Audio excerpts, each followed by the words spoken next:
여러분 안녕하셨습니까? 장항준입니다. 한 주간도 평안하셨는지요? 오늘은 지난번에 이어서 제가 또 굉장히 중요한 정보를 여러분들에게 드리려고 하는데, 혹시 여러분 살면서 굉장히 몸이 나른하고 피곤하고 마치 정신에 뭔가 안개가 껴 있는 것 같은, 그리고 눈을 오랫동안 뜰 수가 없고 눈이 자꾸 시닥을 해야 되나? 눈을 자꾸 감고 싶고 졸린 것도 아니고 뭔가가 좀 그 정신이 나른한 것 같고 나사가 풀린 것 같고 집중이 안 되고, 혹시 그런 증세를 느껴보셨는지요? 또 몸에 맥이 없고 만성 피로라고 해야 되나요? 마치 내가 어딘가 큰 병이 걸린 것처럼 밤에 잠도 안 오고, 그리고 뭔가 막 성격이 좀 더 예민해지는 것 같고, 혹시 그런 증세를 느꼈다면 여러분들은 혹시 지방간이 있지 않는지를 의심해 보셔야 됩니다. 제가 오늘 말씀드리려는 것은 비알코올성 지방간염에 대한 말씀을 드리려고 합니다. 여러분들 술을 많이 먹게 되면 알코올성 간염이 걸린다는 얘기는 들어보셨죠? 예, 술을 많이 먹는 사람들은 알코올로 인한 지방간이 오고, 그게 좀 더 진행되면 간 수치가 올라가게 되거든요. 즉 간에 간세포에 염증이 생겼다는 거죠. 그걸 보고 우리가 알코올성 간염이라고 그래요. 그런데 술을 전혀 안 먹는 사람들도 우리가 잘못된 생활 습관을 가지고 많은 음식을 먹고 운동을 하지가 않고 잘못된 생활을 하게 될 때 우리 간에 지방이 쌓이게 됩니다. 이걸 보고 비알코올성 지방간이라고 그러죠. 근데 이 비알코올성 지방간이 치료를 하지 않고 더 진행하게 되면은 그때는 간세포에 염증이 생기게 되는 비알코올성 지방간염이 돼요. 영어로 NASH, NASH라고 하죠. Non-Alcoholic Steatohepatitis라고 그렇게 알려져 있습니다. 그래서 짧게 우리가 NASH, NASH라고 얘기를 하죠.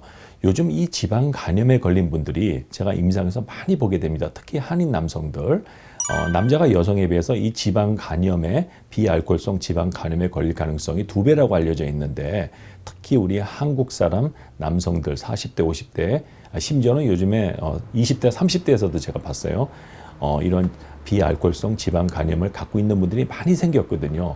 그래서 학자들이 왜 이러한 비알코올성 지방 간염이 생기는가, 여러분 혹시 제 강의를 1편, 2편 보신 분들은 아실 겁니다. 지방간은 바로 대사증후군 혹은 인슐린 저항 증후군이라고 제가 말씀을 드렸어요.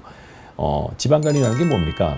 원래 간세포는 지방세포가 아니지만 우리 몸에 너무나 많은 에너지가, 그 칼로리가 들어오게 되면 나중에 간세포가 그거를 중성지방으로 전환해서 간세포 안에서 이제 지방을 저장하게 되는 거죠. 그게 이제 어느 한도를 넘어서게 되면 간세포에서 염증이 나오게 됩니다. 그렇게 해서 이제 간염에 걸리게 되는 거죠.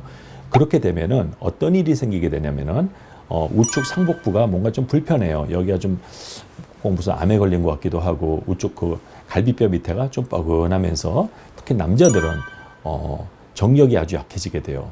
정력이 약해지고 몸이 굉장히 피곤하게 되고 약간 정신이 몽롱한 상태가 돼서 낮에 업무할 때 업무에 굉장히 큰 지장을 주게 됩니다. 그런데 그 기전이 밝혀졌어요. 요즘에 왜 그러면 지방 간염에 걸린 사람들은 왜 이렇게 정신이 맑지가 않은가? 여러분 그 원인이 뭔지 아세요? 바로 장내 미생물에 의해서 이런 지방 간염에 걸린 사람들은 알코올을 발효한다는 게 알려져 있죠. 여러분 혹시 술 취해 본 적이 있으세요?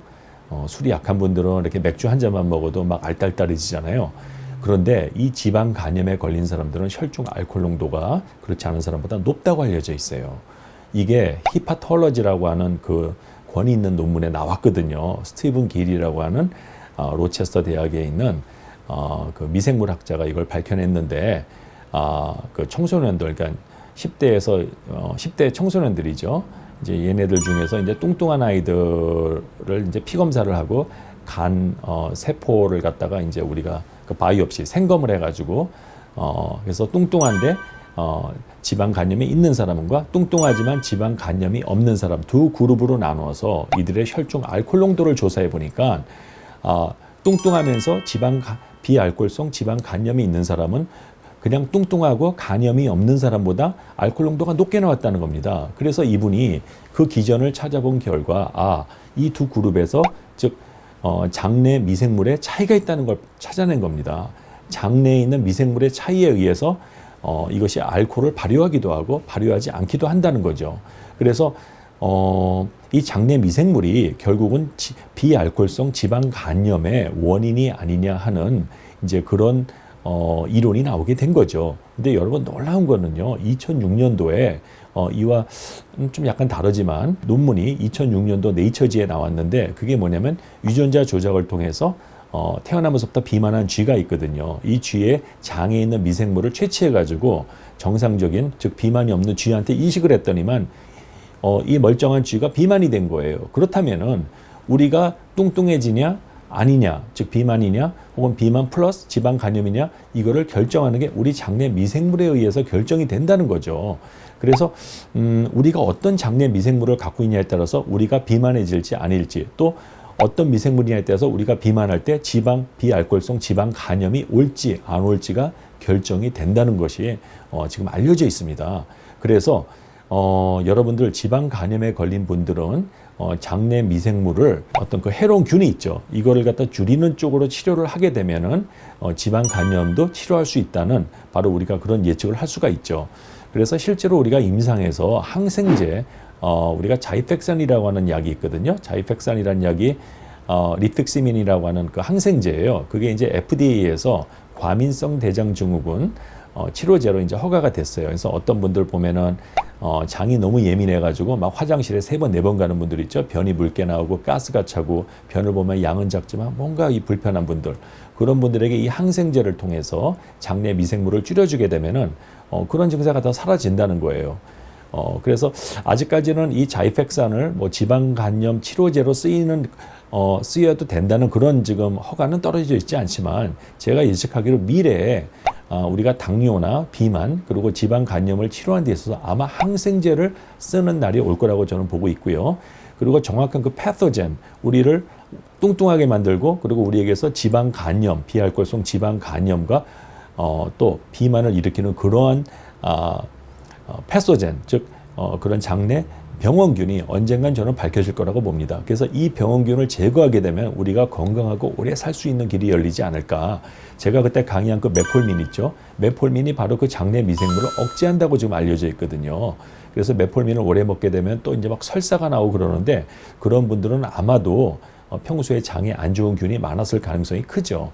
혹시 그런 분들 중에 평소에 그런 과민성 대장 증후군이 있다면은 이 자이펙신이라고 하는 이 항생제를 통해서 그런 해로운 장내 유해균을 우리가 제거해 주면은 아마도 이것이 지방 간염과 그리고 당뇨에도 유익해지지 않을까. 이거는 제 예측입니다. 이거에 대한 우리가 이제 좀 더 깊은, 심도 깊은 임상 조사가 필요하죠.